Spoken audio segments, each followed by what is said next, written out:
If you're a pop culture junkie who loves TV, film, music, comedy, and other really important stuff, then you've come to the right place.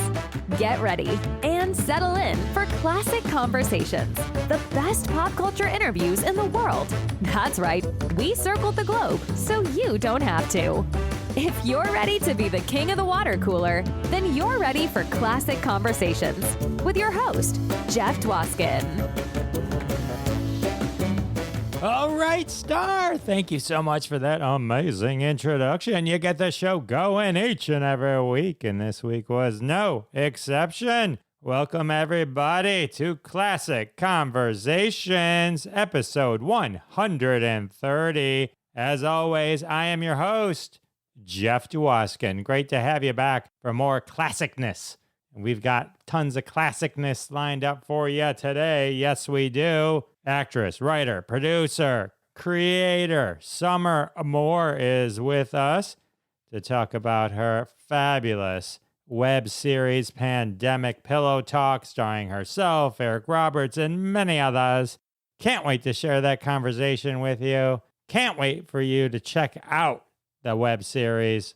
Exciting times await you, and that is coming up in just a few minutes. Last week was our huge kickoff of the new name, Classic Conversations. Thanks for all the kind emails and notes. I love it too. Episode 128 and 129 were the official first episodes with the new name. Episode 128, don't miss that one. Stu Showstack and his documentary and internet show, Stu's Show. You got to check that out. It's awesome. If you love Lucille Ball, you'll love our deep dive into Lucille Ball, learning about Stu and all the cool stuff he's done. And then episode 129 with Jim Pittick and his new book, Caught with His Pants Down. Such a fun conversation with Jim Pittick, a classic comedic actor. You loved him in Best in Show. You know the scene, the one with Fred Willard, as they announced the dog show. It's a classic. He's everywhere, though. He's everywhere. So check those out. All available at jeffisfunny.com or on the socials at Jeff Dwoskin Show. I didn't change the socials. Didn't want to change everything at once. Didn't want to create complete anxiety with my fans. So check that out. Also follow us on YouTube for the Crossing the Streams episodes we do live every Wednesday at 9:30 p.m. Eastern. So much Jeff Dwoskin, not enough time. I get it. That's why we're coming at you right into your ears through this wonderful podcast. You don't have to go anywhere. Huge shout out to my brother, John Dwoskin. Check out his podcast if you're looking for sound business advice and business coaching. Think Business with John Dwoskin. Huge happy birthday. Check out his podcast. He's super cool. I'm on his live show very frequently, I'd say. I was just on not too long ago, actually, talking about my startup, Stampede Social. You can check that out if you're into social media engagement and good stuff like that. I do want to thank everyone for their support of the sponsors. When you support the sponsors, you're supporting us here at Classic Conversations, and that's how we keep the lights on. Today's interview sponsor is the Anytime Date app. That's right, the Anytime Date app, the only app that can sense when you're in trouble and you need a way out. On a bad date? Need an excuse to get out of there? Well, the Anytime Date app is here for you. Patent-pending sensors recognize your elevated heart rate and increased sweat patterns and will automatically trigger one of hundreds of texts. Imagine being in a tight situation and suddenly, Jeff, I think there's something wrong with your ferret. We know you don't have a ferret, but your date doesn't know that. You just met them. Jeff, your alarm's going off at your house. Your date doesn't need to know it's your alarm clock that accidentally went off 14 hours before you meant to wake up. Play it off like there's some burglar in your house. I'm sorry, I've got to go. And get out of there as quickly as you can with the Anytime Date app, the only app that's got your back 24/7. All right, well, check that out. I know a lot of people that wish they had had that at one point in their lives. I think that's a great pivot to my conversation with Summer Moore. Summer Moore is a writer, producer, actress, and creator. She created this amazing web series that we're going to talk all about called Pandemic Pillow Talk. It's a 9-episode comedy web series starring Eric and Eliza Roberts. That's right, that Eric and Eliza Roberts. They filmed it 100% remotely during lockdown. She's going to tell us all about it. It's a great web series about the follies of online dating. Tons of hilarious stuff. All of you have gone through the dating process that I know everyone will be able to relate to in one way or another. I'll put links in the show notes. You got to check it out. Support Summer. I'm going to put her links in there too. Follow her on all the socials. It's always fun having an interview with someone and then becoming buds with them after. So I'm really, really asking you to get to know Summer and then get to know her web series. Time for me to share my interview with Summer Moore with you. Enjoy. All right, everyone. I'm excited to introduce you to my next guest, actress, producer, writer, star of Pandemic Pillow Talk, and writer and director, everything for that, actually. Ladies and gentlemen, welcome to the show, Summer Moore. Hey, Summer. Hi, thank you. I'm not a director. That's the only thing I'm not. Well, I'm sure did you direct anything ever? Whatever. It's like you should be. Feature director, Summer Moore. It's okay. Everybody throws that in there. You've literally done everything else that you have to have. If you haven't, you will. By the time someone hears this, I'm sure you'll have directed many things. Well, thanks. So, Summer, thanks for hanging out with me. I have a question for you. So I'd love to kind of always understand kind of the origin story, like how you got into acting. I know born in Utah, raised in Colorado, and then in college, you found your way to LA. At what point did you know theater was in your blood and you wanted to kind of go that route? I started doing plays for performances for my family. Like my little sister and I would dress up and do little plays while we were really little. So I always, I think, had it in me. And my grandmother at one point told me that when I was really little, I told her, I'm going to be a star. And so I guess I already had it in me. And then middle school, I did plays and drama, and then high school. And then the whole plan was to come out to LA, go to USC, get a degree a real degree, but then pursue acting. So that was the plan. Gotcha. So you minored in theater? Yes. What is that? How does that whole process? Did having a literal degree in theater help, or help in certain areas of where you ended up with screenwriting and all that kind of stuff? Or what's the curriculum for something like that in terms of prepping someone who wants to become an actress, writer, future director? I don't want to direct.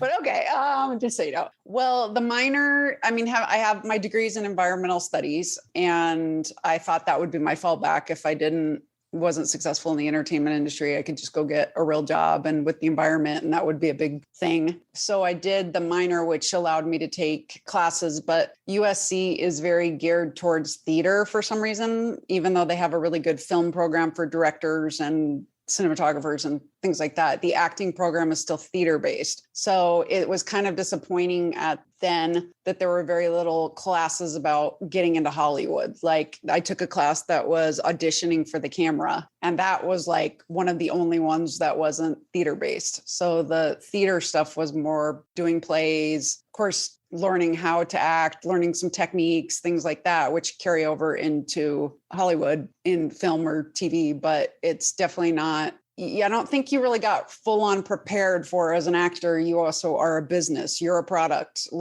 Most actors out there, I think, what it seems to me is don't really know. You guys got to build up your social media. You have to promote yourself. You have to promote. You're a product. It's not just let me just get hired. Unless you're born into a really successful family and they just wave the magic wand and you got parts. So, but for the actor that's working hard, they have to really put a lot of time in. And I don't really feel like at that time and that they really taught that kind of stuff about being a business and all the idiosyncrasies of Hollywood. It's a whole different thing than if I wanted to do theater, I would be going to New York personally. Gotcha. So I was looking at your IMDb, and we'll work our way up to Pandemic Pillow Talk. It'll be the big finish. Don't worry. You're in some great movies, but they all said uncredited. So what does that mean in Hollywood terms? You're in Catch Me If You Can, which is one of my favorite movies ever. I hear that a lot from people, yeah. But uncredited. What does that even mean? You got paid. You were there, right? They just don't put you in the literal credits. It's... Correct. I can't remember the one where Matt Damon, it's the one that's it's a sci-fi one, and Matt Damon appears and he turns out to be a cameo performance. And he's actually, I can't remember which one that was, but it was like all this big surprise that Matt Damon was in it because they don't put him in the credits. What? Thor? He was in Thor. I don't know. He played Loki. I don't know. No. It was, I can't remember which one, but it was a big secret. And okay. And so they don't put him in credits when, like for that, he never got a credit. So he's actually uncredited because it was supposed to be like, hush, hush. Sometimes you'll get uncredited when you've been cut out. And then sometimes when you've been cut out, you don't even get a credit. And just because you get cut out does not mean you were bad. It just means that, I mean, it could mean that too, but hopefully that's not what it means, that they just, it didn't work when they were doing the edit, then they decided we're going to cut the scene or whatever kind of thing. I mean, I did a horror film that I got uncredited for, and I was in the opening cameo of it, but they turned out in the edit that the distributors felt like it just needed to get to the monster right away instead of like I was getting killed, but then you weren't seeing the monster. So they cut me out. And so I got uncredited for that from that standpoint, which was disappointing. And a lot of people I think that don't know think, oh, you must have been bad. And that's why they cut you out. But it's so many factors. When I was interning in college, I was working for an agency, and there was an actress that they represented that had a huge role in Titanic. And she was like a whole hour of Titanic. So the movie was even longer. And she got completely cut out. You see her like barely in the background. So they just had to cut, and that would have made her career and all that. So it wasn't that she was bad. So, I mean, there's various reasons that you get uncredited for it. Yeah. I've talked to a lot of people where they're like, I'll bring up something. They're like, oh, actually, I didn't make it into the final. It happens all the time. But you're right. Titanic, James Cameron probably shot 50 hours of a movie, which ended up being 40 hours long. And no, I'm kidding. But it was, like you gotta make choices. You gotta make cuts. They think something's gonna work and they cut stories out. Kevin Costner got cut out of The Big Chill. Right? Oh, really? He was the dead guy in the beginning. I think like all the actual action. Yeah, that's crazy. Yeah. So so there's a lot of reasons you'll use uncredited. It's not just like one. So was it cool being, catch me if you can, it says swimmer. So was that the scene where he's at the hotel and they're kind of closing in on Leo? Is that, or was it a completely different scene? Was there other swimming scene? Yeah, it's Leo has a party at his house. It's a 70s party. He's in the 70s. I think he's a doctor at that point. No, you're right. It was his house. I was thinking about something else. You're right. I mean, they are closing in on him because Tom Hanks comes and like busts him, but he's already gone by then. So is Tom there? Is Leo there? Do you get to hang with him on the set? No, they were there. I wasn't hanging, but yeah. You could say you were there. You were closer to him than I was. It was awesome. I mean, I was just like, oh my gosh. Like they were talking on the sidewalk and I was like, excuse me. And I had to like walk in between and I'm like, oh my gosh, these are like big dudes. Like, and Spielberg too, right? Was Spielberg Yeah. there? Yep. So you were directed by Spielberg, cool, right? Yeah.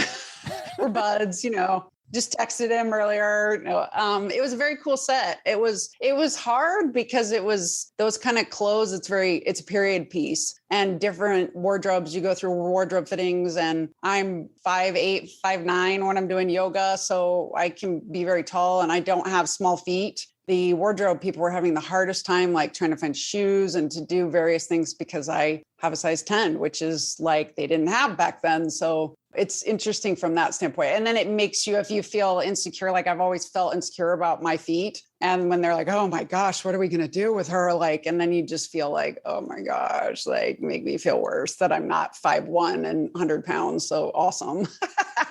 Well, I'm sorry that they body shamed your feet. That's wrong. Oh, it's a horrible thing. And like Hollywood should be ashamed. My wife has a size 5. She's got tiny feet and she would be jealous because she can't buy shoes at all. They don't make size 5. So she always wishes she had bigger feet. So really, I guess it depends what side of the, what side of the fence 10s they're apparently a bigger thing, but they get all taken. So like, it's very hard to find cute shoes that are bigger because I guess they don't make enough. There's a lot more women out there that need them than they make.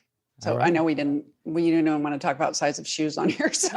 You never know where it's going to go. Yeah. You never do. Welcome to Feet Talk with Jeff and Summer. That's so true. Oh man. And then you were in Fight Club, but we can't talk about that. That one I got cut out of. You did? Yeah. Oh, well. Yeah. That's why. All right. Well, that's all right though. But it was still, It's still cool. I love the idea, just being a fan, but like just the idea that it must have been cool, just kind of being there and like because even just seeing it. That's these are some iconic movies that you were. Yeah, it was awesome working with Brad Pitt. I had a huge crush on him at the time, so it was like, oh my gosh, I'm meeting Brad Pitt and starstruck. Well, yeah, I was so young, so it was all exciting. Everything was so brand new and exciting, and I'm working with these huge A-list people. They're still huge, so it's like crazy, That's awesome. Must be so fun. What was Andy Dick like? Oh, that was a lot of fun. He's great at improv. He's wild. You never know where it's going to go. It's a lively set. Everybody's like, I recently reconnected with some of the crew on the Andy Dick show. And actually one of my friends is good friends with Andy Dick. And I have a film festival as well. And at one point, I think we were talking about Andy Dick for something with that. I can't remember exactly, but it's sad, like what happened to his career. Cause he was very creative. So it was fun. I mean, I love doing comedies. And so when you get, what are we doing at this point? We're in a supermarket and we're dancing and we're like doing crazy stuff in a supermarket. Like when do you get to do that? Right. Yeah, no, so I was looking at your website and there was a clip from the doctors and they pull you from the audience to do yoga. But the part that kind of blew my mind was like, wait a minute, you're an actress. They don't randomly pull people to do yoga. No. They had to go to get an expert yoga player. Like made me question everything I've ever seen. Yeah, you should question it. Yeah, it was all planned and I had a mic on. But it was like, well, it's like you don't want to talk over I'm very cognizant of other people talking and I don't want to be like, and I'm stepping on your feet. So I was really hesitant about even speaking, even though I was mic'd up. So didn't really say much. I mean, we knew what I was going to be doing. Although when she was supposed to guide these poses and then I was supposed to be like the model showing how to do it, but she was supposed to do it with me. And then she did like poses that aren't really poses. And I think the writers had written, okay, you're going to do such and such. And she's fit and she was but she didn't really, I don't know if she claimed she did yoga or she really didn't know, but she would start doing a position and I'd go into what it's really supposed to be. And then she'd do something else. So then I was like, oh, okay, I'll just follow your lead and do what you're doing, but that's not really what you're supposed to be doing. And so it was fun though. They made me hold the bow position for quite a while. I don't know if you saw that. And it was funny because she was like, oh, my knee hurt. I can't do this. It made me look like a rock star. And they were like making fun of her, like, oh, okay, your knee's hurting. Okay. And here I'm having to hold this thing while she can't do any of it. So yeah, so it was all planned. I was booked and sorry. Blew my mind. Ruins. I can't even watch TV anymore now. Oh man. Going to all these random places. Didn't expect this, did you? Okay. I did not. Well, I just want to. It's funny when you're researching someone and I was just like, I saw that your birthday is February 25th. So I was like, oh my God, you were almost born on leap day. It was so close. I wonder if your parents were like, oh my God, hurry, we don't want that. Well, I don't know if that was leap year. No, but I'm not saying the year. Yeah, I guess you're right. But it wouldn't, but if you were born on it every fourth year, it wouldn't exist. So it was just a random thought that went through my head while I was doing this. So, so you make a lot of your own movies and projects, right? Mm-hmm. Yeah. So that's your thing. And I there was one that I thought that was pretty cool that we could work and that called The Warning. Mm-hmm. There was a satanic activity, kind of had a Blair Witch vibe, kind of. Yeah. The found footage type thing. That was pretty cool because I saw you had some real news interviews I did with in Manitou Springs. Is that right? Manitou Springs. Yeah, which is actually, so the reason I did The Warning was because that was my first feature that I produced. And I was trying to come up with something that would be a different kind of story that's other people in LA wouldn't have. And so I pulled from my roots of growing up in Colorado. And I grew up in Colorado Springs. And within Colorado Springs, there's a little suburb called Manitou Springs, which was always like the eclectic, fun, weird place to go. But it was the devil worshiping capital of the Western world. And when I was in high school, there was like the satanic panic and things like that going on. And there was satanic activity that went on down in Manitou.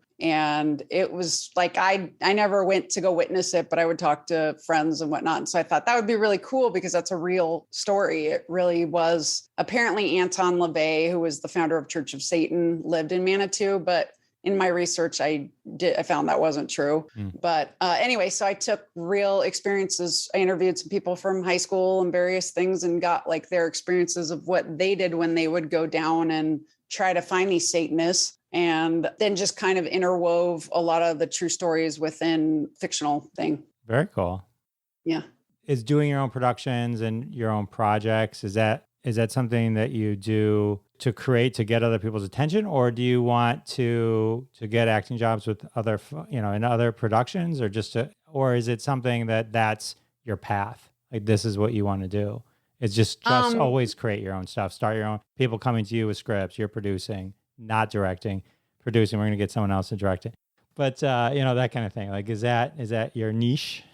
That's a good question. It's not. The reason I got into writing and producing it was out of necessity. I mean, in an end all perfect world, I would have just been acting. I wouldn't have said that maybe my career wouldn't have transitioned anyway into writing and producing as well, naturally. But because acting, it's such a industry. And if you just right place, right time, a lot of it, it's really not. It's just a game of chance. And I was going through agents, like this is the normal thing. You get an agent, you think they're going to do wonderful for you. They tell you which headshots you should get, work on your resume, get everything all set. And then they start trying to get you auditions and you're not getting auditions. And they don't know why. You have a great headshot, you have a great resume, you have all a reel's good. I don't know what the problem is. And then eventually your contract with them wears out. You jump ship, you go to the next one. And then you do this process over and over and over.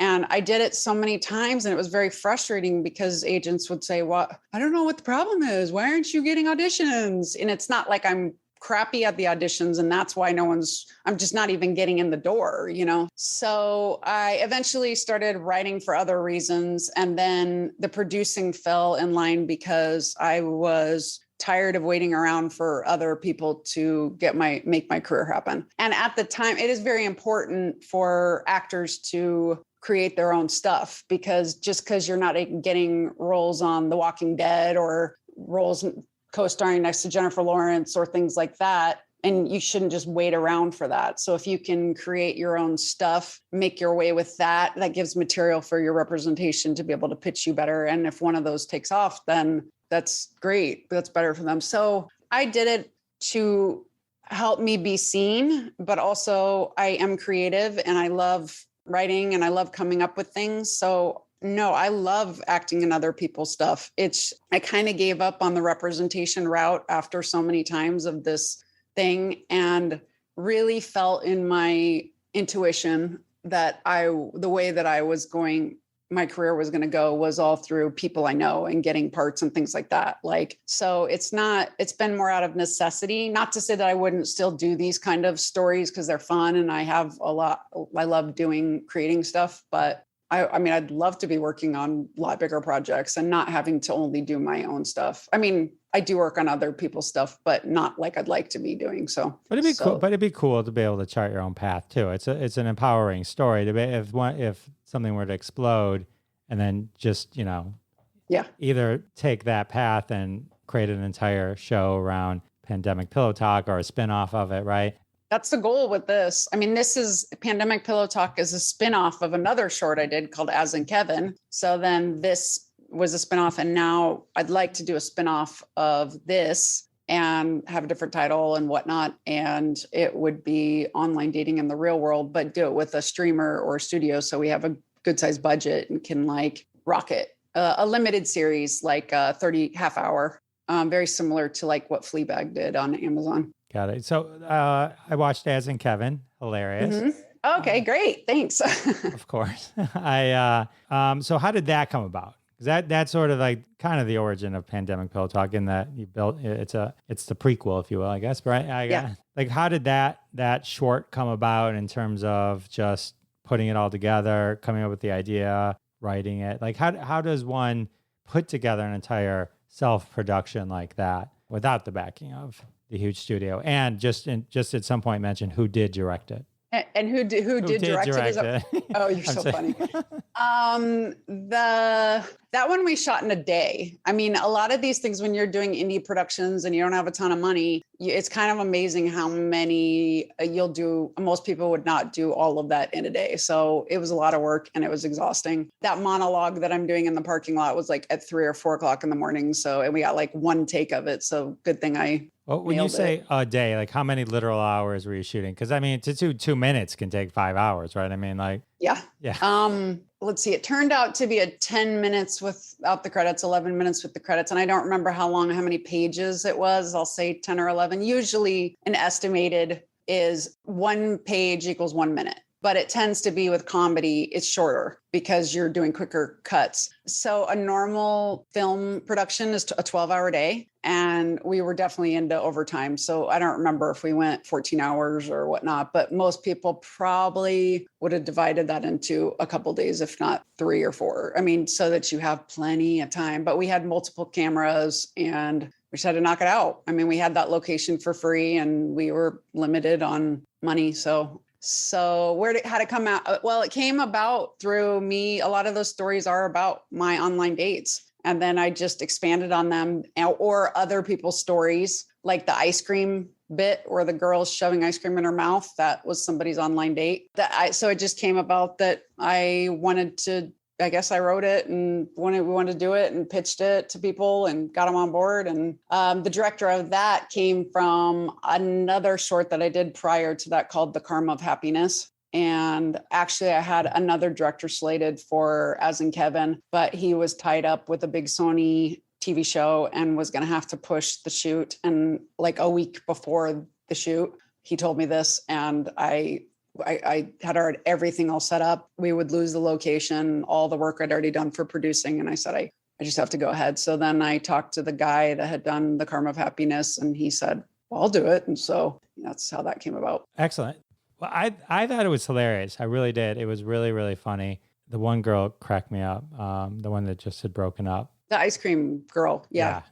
10 hours, 15. Yeah. Hers was, that was a fun character to write and to get her to be obnoxious. Like you could hear her yelling in the building and it was like, oh my gosh, like I mean, often when you're writing characters for or playing the lead, you have to be the one that's not crazy. Like I do in Pandemic Pillow Talk, it's still the same character, but I have to be the one that you relate to. If I'm just totally nuts, like all the dates, then you're just watching nuts people. Like if on Seinfeld, everybody was Kramer, it's not relatable. You know, you've got to have somebody that's at least okay, maybe they have some off things, but they're not as fun to play because you can't be crazy. But overall, it's just kind of the way, or else you can do like a supporting character or whatever kind of stuff. Right. But you need to balance the stress levels. Otherwise, it becomes so anxiety ridden to watch the show. You can't deal with it.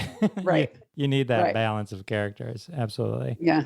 Absolutely. All right. So let's talk about Pandemic Pillow Talk. This is your new episodic feature. That's a sequel or spinoff of As in Kevin. You play the same character. I will say Eliza Roberts is hilarious. Like, I mean, everyone's great, but I just want to talk about her for 1 second. I know. Everybody wants to talk about Eliza.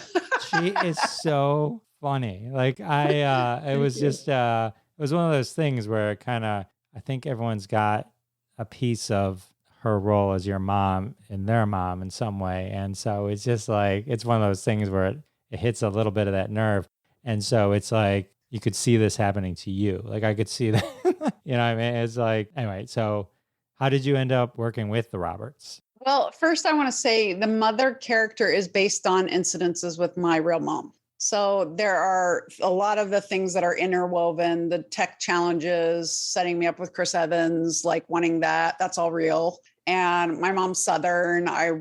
Eliza had to play Southern and so did Eric. And so there's a lot of that my mom's not intrusive like Eliza's character Bertha is doing, but just totally clueless. My mom's not that, but it was a very fun character to write, and she nailed it. And I think we did really well together, because I have to just be like, Mom, what the hell are you doing? Instead of like, oh, this is all fine or whatever, kind of thing. But she steals the show. I mean, I get told, oh my God, you're good, but Eliza, man. And I'm like, I told Eliza that the other day. I was like, you're just taking like all my thunder. And she was like, oh no, honey, you did great. Gave me all this kind of praise about how I played it, but she stands out. She's awesome on it. And that's what I want with each of the characters in there that I wrote are supposed to be outlandish and entertaining, because a lot of these shots are locked off. You're just sitting in front of a webcam or a computer or whatever kind of thing. And so you have to be stimulated enough to sit there for the 5, 8 minutes, 15 minutes for the finale. And if we were both just like, nobody's going to want to watch Talking Heads. So they had to be very quirky and fun. As far as the Roberts, they actually submitted for the roles. And we filmed this during lockdown when everybody was in pods. I hadn't left my apartment forever. I mean, and we were only casting based on who lived together. So any of the roles that had more than one person that I'd written, they had to actually live together or be in a pod together. And that made it very much a challenge, because often just finding the one actor is hard enough. And now you had to have two that both act and can nail the roles. But I really felt, because my character Mackenzie is heterosexual, so she's dating all men, and I'm very much behind trying to empower women and helping women. I wanted woman roles in there. So I had to try to maneuver, how can I get women in there? And the mom was one of them. And when they submitted, we just thought, there's no way they're going to do this. This is such a small production in our eyes. Eric Roberts has been nominated for an Oscar. He's been on huge, huge stuff. So I was like, meh. And then it just kept being these all right, well, we'll see if they'll audition. And I'm like, there's no way they're going to audition. Eric's beyond. And I had some other people that actually submitted, their agents submitted them, that were celebrities in the 90s. And I was like, ooh, I remember so-and-so. And I would say, okay, can so-and-so audition? And they'd be like, oh, they're direct offer only. They don't audition. And so I thought, okay, Eric's definitely going to be on that level of you can just give me an offer. I'm not auditioning. And they auditioned, and we were like, what? And we just put Eric's audition, he submitted to, on Instagram yesterday or so. And we're going to put Eliza's up. Eliza was hysterical. She did 4, and she didn't need to do 4 auditions. It was she was like, oh, and I could sit here and I could do this and and then they're reading for each other. So she plays, if you saw episode 4, the French guy, she's reading for Eric as the French guy, and her accent is so over the top French. It's hysterical. She's off camera and you just hear her talking French, and you're like, and then when he's off camera, you're like, Eric Roberts is reading for Eliza. That's crazy. So anyway, it was just and then we thought there's no way they'll do this. And then they did it, and they've been so supportive. They've said this is one of their all-time favorite projects, and they really are behind independent film. And Eric said several times during the shoot, this is just so neat what you girls are doing here. This is because we were really figuring it out. How can we still film with everybody in their houses? It was 100% remote. The kit with the gear and everything got dropped off at the actor's house. And then they had to do everything. They had to set up lights, do the camera, do the sound, hair, makeup, set design, everything. So it's not like Netflix was doing 100% remote, but then the crew was sitting outside in a van if something went wrong. And ours were we got Star, who's the other producer, is in Hungary, producing from there. And then we're all over. We got actors in New York and North Carolina, and it was crazy. And initially I thought that we were just going to do it via Zoom and we could just record, and I wrote it for webcams and all that. And then we quickly found out we could not do a production where it looks really good quality on Zoom. And audio. It looks amazing. It doesn't look like a pandemic production. I mean, Yeah. what, it looks, which you just described. So you went out of your way to have it be that professional of a shoot. I will say, let's talk about episode 4 for a second. So the Nico, the French guy, this is I think this is the one where Eric Roberts is in That's his like, is this his first episode? Or he's First one, Yeah, yes. He so- comes again though. Mhm. So I started watching it. I watched the whole thing, but like the first time I watched it, something called me away, and I came back, and I went back too far, which I was glad because it was only for a split second that I noticed his username on the whatever he uses Zoom on the thing was Fly Guy, Yeah. and like I didn't catch that the first time. For some reason, I thought that was really funny. I know because he's a pilot, but I thought that was just a funny little detail. Thank you. And when he asked, well, I don't want to give it, well, what his interaction with Nico, I don't want to give away the joke, but like his interaction is so funny. I like how that just rabbit holes into a different direction, like with their relationship. Really funny. Really, really, thank really you. funny. So you're a great writer. Well, thank you. I mean, I hadn't really seen Eric. I know he's done a bazillion movies and whatever, but I hadn't ever seen him do comedy. And so when he did the audition, we were all like, whoa, he's amazing. And later on, I said to Eliza, like, I've never seen him do comedy. And she said, yeah, he doesn't really get that. But I think he started out first in comedy, but then he gets cast as like in The Dark Knight as the mob boss. And like, he's just the bad dude, except for I think Righteous Gemstones. I haven't watched that, but that's a comedy. I don't know if I think he's still the bad guy. So it was really awesome to see him. I mean, he embraces us and he's hysterical. Like, yeah, he's funny in Righteous Gemstones. Yeah, and you're right. He's a heavy because he's got that face that can go either way. Yeah, you know what I mean. It's like so my only Eric Roberts story is at a Comic-Con. He was at the Detroit Motor City Comic-Con one year, many years ago. We were at the urinals at the same time. Because I always tell people, I go, I was at the urinal. And Eric, did you talk to him? No, I didn't talk to him, but he was right there. We were separated. And we went to the bathroom at the exact same time. Oh my God, I love that. I'll tell him that. I'm going to see him next week and I'll share that you remember. That's a moment in your head. Well, I mean, you normally you don't remember, bathroom outings. And it wasn't, he wasn't aware of it. Because to him, he's just some guy who I hope doesn't bother me while I'm going to the bathroom and standing next to me. Yeah. And I was like, oh my God, I'm being next to Eric Roberts. I know. He's so talented. I mean, I've heard that he can do like 3 movies in a day and he just nails it. Like you look at just how great he is. It was so awesome to get them to act together because I don't know that they get to be in stuff together. So it was a beautiful thing that the wife and husband, and he adores her. I mean, he would say stuff on Zoom and he's like, my wife is so beautiful. Look at her. And it's just like, we're all melting. All of us women are like, I want that, so it was awesome to get them. Yeah. They're an adorable couple. And it's like, and so the bonus for you is that they already naturally have that chemistry between each other. Right. So it's funny. It's funny you mentioned him doing 10 movies in a day. Cause I looked at his IMDb. And as under filming, I think he's got 20 and then like another 10 under pre-production. And there was 15 under post-production. Yep. Like his IMDb of stuff that hasn't even come out yet is longer than most people's entire IMDb for an entire career. I know. He just loves working. And, I read like the Vanity Fair article about him and he ended up saying that and people were like saying, well, he's a B movie actor and we're putting him down for that. And then it turned into, well, I'm not the guy that does everything. I'm the guy that can do anything kind of. And he nails stuff. I'll tell you, when we got this into one of our post-production guys found out Eric Roberts was in it, he lost his mind and he was so excited because he was a big fan of Eric back in the days of martial arts, which I didn't even know Eric did all that. But he was like, Eric Roberts, oh my gosh. And it was like, oh my God. I mean, I knew him first with Batman. So that's where he was recognizable to me. Right. His daughter is great too. Yeah. And his sister. Is Julia his sister or were they, okay. I didn't know. For some reason I thought maybe they were, okay. No, he got Julia her start. He was already becoming like a big actor and he walked into the talent agency in New York and said, who's going to sign my sister? And so she took off and then obviously Emma took off. So. Oh, you're right. I don't know why I thought I knew they were related, but I didn't for some reason. Okay. Yeah. Thanks for putting me in place. You're welcome.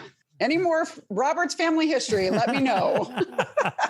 And I will say, I wanted to go back and say, because you mentioned when we were talking about Eliza earlier, her kind of popping, but that and much to you. I mean, to write the character and to allow her to come off the page like that, that's a credit to you. Oh, thank you. I appreciate it. Well. I mean, it's fun. It's one thing to write it, but the actor has to give life to it. And I really wanted people to improv. That's very important. And so it was like some of the times we were riffing off each other, and same with Eric, like his whole thing about the shirt and the first class guy putting his shirt on, we had to get me out of the shirt and put the seatbelt over his head, was all like improv.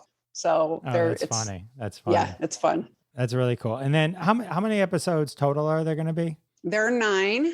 1 through 8 are roughly between 5 to 8 minutes. And then episode 9 is about 15 minutes, the finale. And we all like keep going through, like, I think this is my favorite. No, this one's my favorite. And it's really hard to be like, because I think they're very different. All these are very different. So I feel like 9 is definitely one of my favorite episodes, but I have others too. So I can't pick one, but 9's awesome.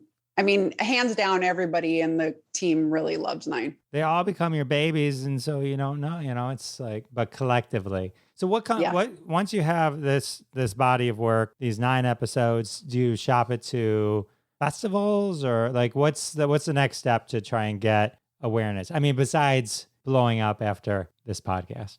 Right. That's it. This was it. This was the goal, and I'm here. So thank you, Jeff. Yes, my publicist gave me a list. It just said Jeff Dwoskin's podcast, and that was it. Yeah. It was, I'm like, isn't there? It's like, no, we're good. So that's all you need. You're golden. That's what happens. So thank you.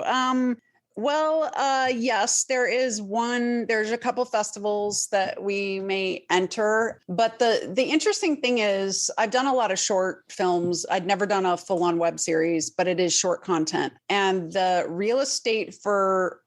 distribution real estate for short content is a lot smaller than it was like when I did As in Kevin. So before I could get As in Kevin on Amazon Prime, I could get it on Funny or Die, I could get it on now they've stopped all that. So really the options for short content are getting fewer instead of more, which is frustrating. And so you have YouTube, of course you have Vimeo, and Roku's the only one right now that takes, of known, I know there's littler stuff and whatnot, but of big things that takes short content. So like, Apple, Netflix, Hulu, none of them right now take it. And maybe that'll shift at some point. So it makes it really hard from the standpoint of you just don't have a lot of places. You've got to do your own promotion. It's not like Apple buys it and then they're putting all the marketing into it. So our goal would be, after doing all this press and getting people a buzz going on about it, that I hope that somebody from Amazon or HBO or a streamer or a studio sees it as a proof of concept for us to do the spinoff. And then we can go make that. So, really, all in all, you don't make money from short stuff. And it's really kind of like a proof of concept to go, this is what I could make or whatnot. So it's really just to get exposure. So any of your viewers, go watch, like, subscribe, share, please, because that's what we really need. Yeah, well, absolutely. I'll put all the links in the show notes and all that, and I'll tweet it out as well when this goes live. Appreciate it. I'll put a link to As in Kevin also, because I think that was really funny. And but yeah, definitely everyone check out Pandemic Pillow Talk. It's really, really funny. It's really well done. Summer Moore deserves all your eyeballs and ears. Thank you. I do appreciate that.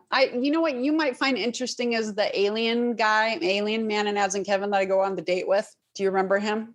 He's the guy who's like wants to talk about aliens the whole time and has the alien shirt. Yeah. Sure. Okay. I had put him in, I made him like a reoccurring character. So he's in The Warning, he's in The Karma of Happiness, and he's in As in Kevin, and he's always Alien Man. And he always wears that shirt. And he plays different dudes, like in As in Kevin, where he's like just wanting to talk all about aliens and whatever. And so I would just kept putting him in all of my stuff. He's a good friend of mine now, but first I had just cast him for The Warning. And so that's a fun little tidbit of the alien man character. But that's funny. Yeah. The firefighter cracked me up with the apartment tour, because I was like thinking to myself, do not do an apartment tour. Like I didn't know exactly where you were gonna go with it, but I knew there was a million bad ways that a single person's apartment could go wrong. I'm like, oh God, so funny. this is like a nightmare. God, do it. It was a lot of work to like get him to move around because you got to think there's no crew to do lighting and him having to work the camera and act. And I mean, everybody who worked on this as the actors had to like do a lot. So, I mean, it's big props to every single actor. I mean, of course, everybody that worked on it, but the actors, like this was literally the hardest production I have ever had to be on because of all the different things I had to do alone in my apartment, you know? Well, the output's amazing. It's hilarious, well written, well produced. Thank you. I guess it was directed well as well. We don't know. No, I'm just kidding. Whoever directed it, kudos to whoever directed it. No, we had 5 women. We had 5 different directors. It was really important for us to try to get women and to spread the love. So it wasn't just one director. Well, they were all amazing. And Thank you. It was great. I know we joke. We created this director theme joke throughout our thing. So here we are. But no, everyone definitely check it out. It's awesome. Summer Moore, thank you so much for hanging with me. Yeah, thank you. Besides YouTube to watch Pandemic Pillow Talk, where can people follow you on the socials? Well, our handle is at Pandemic Pillow Talk, and our website's pandemicpillowtalk.com, where you can watch all the episodes, a trailer, see bios and junk like that. And then my Instagram got hacked recently, so I'm starting all over again, which is like really depressing because I had a nice following that I worked really hard to get. And now I'm back at like 100 followers, so it's awesome. But if you really want to follow me on my 100 followers, don't get like scared, like, ooh, why does she only have 100? But my handle is The Summer of Happiness. But you can find me on Pandemic Pillow Talk and then go from there. All right. So the lesson for everyone is 2-factor authentication. Everyone go turn that on right now, including Summer Moore, who I'm guessing didn't on her new one. But keep fighting the fight, because I had a friend who lost his, had like a huge one, and I think he's close to getting it back. Yeah. How? Because they won't respond. I want to talk to you when we hang up here because I don't know what to do at this point. I'm like, all right, we'll talk. I'm depressed. Jeff. It's a I brought this up. The flashback about your feet. No, let's get to something else, something positive. We gotta get. I know my feet size. Like man, I am the worst. All right. Yeah. No, thank you so much. Thank you. All right. How amazing is Summer Moore? It's so great. You got to check out Pandemic Pillow Talk. And most important, what we all need to do is rally around and help Summer with her new Instagram. There's a link in the show notes, but it's The Summer of Happiness. Instagram.com/The Summer of Happiness. We all know someone who's been there that got hacked and lost an amazing account, whether it be Instagram or any of the socials. So let's give her a hand, give her a follow. You'll know you're at the right place. The Summer of Happiness. You'll see a picture of her smiling face. Happy to see you there. And check out Pandemic Pillow Talk, pandemicpillowtalk.com. There's a link to the YouTube from there, but also in the show notes. You can tell I'm a big fan of Summer Moore. Love creators, love help supporting other creators and their good work. Everyone, hug a creator today. All right. Well, with the interview complete, that means we are ready for the trending hashtag from the family of hashtags at hashtag Roundup. Download the free hashtag Roundup app at the Google Play Store, Apple iTunes App Store. The hashtag Roundup app is free, totally free, doesn't cost you a penny. Play along with us, never miss a game. And one day, one of your tweets may show up on a future episode of Classic Conversations. Fame and fortune await you. Today's hashtag is hashtag there won't be a second date if... What? A dating tag? Could this be somehow inspired by Summer Moore's Pandemic Pillow Talk online dating web miniseries? Of course it is. Hashtag there won't be a second date if by Acidic Blonde tags a regular on hashtag Roundup. This hashtag is sort of a complete the sentence. So hashtag there won't be a second date if, that's sort of the beginning of the sentence. And then part of the game is you just finish the sentence. All right, so let's read a bunch of these off, inspire you. Then you head over to Twitter and tweet your own hashtag there won't be a second date if. Tweet. I'll show you some Twitter love. All right, here we go. There won't be a second date if you like feet. Feet are not for everyone.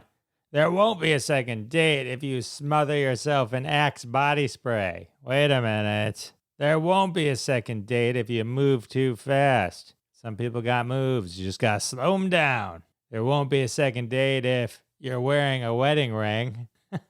Why was there even a first date? There won't be a second date if you don't read books. Everyone's got their own line. There won't be a second date if I have to be the designated driver. Again. There won't be a second date if you only talk about yourself. But I'm fascinating. There won't be a second date if you lack critical thinking skills. There won't be a second date if you eat too much cheese. How much cheese is too much cheese? The world may never know. There won't be a second date if you show up late to the first. Time is important. There won't be a second date if you left me with the bill. Got to talk about the finances up front. There won't be a second date if at the restaurant you blow your nose into a cloth napkin. Oh boy, that's gross.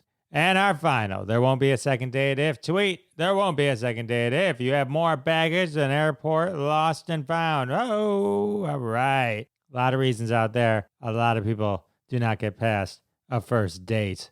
Online dating. I just like to thank my wife, who I've been married to for many, many, many decades, for keeping me out of the dating pool. But good luck to everyone else. I'm waving to you from the sidelines. As always, all those tweets are retweeted at Jeff Dwoskin Show. Go find them, show them some love. Tweet your own.